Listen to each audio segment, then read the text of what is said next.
बस यही कहूंगी कि राष्ट्रपति वही बोलते हैं जो सरकार उनको कहलवाती है। पर आपको याद होगा 10 साल पहले जब मोदी जी अपना चुनावी कैंपेन लड़ रहे थे, उन्होंने रोजगार बनाएंगे उसकी बात कही थी, महंगाई कम करेंगे उसकी बात कही थी, भ्रष्टाचार खत्म करेंगे उसकी बात कही थी, किसानों की आमदनी दुगनी करेंगे उसकी बात हुई थी। इन 10 सालों में इन सारी चीजों पे किसी तरीके के हमने राष्ट्रपति के भाषण में नहीं सुना। ये इसलिए हुआ है क्योंकि ये सरकार नाकामयाब रही है।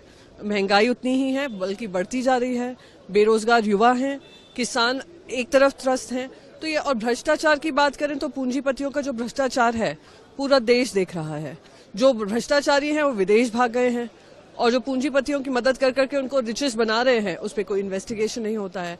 तो ये सारे सवाल हैं, बजट किसके लिए आता है ये देखने लायक होगा। कहूंगी कि राष्ट्रपति वही बोलते हैं जो सरकार उनको कहलवाती है।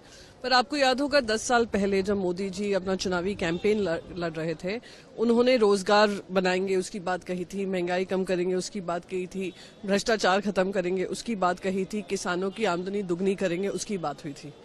इन 10 सालों में इन सारी चीजों पे किसी तरीके के हमने राष्ट्रपति के भाषण में नहीं सुना।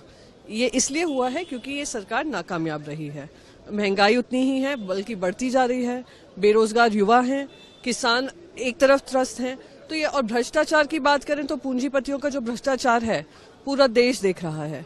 जो भ्रष्टाचारी हैं वो विदेश भाग गए हैं और जो पूंजीपतियों की मदद कर करके उनको रिचेस बना रहे हैं उस पर कोई इन्वेस्टिगेशन नहीं होता है।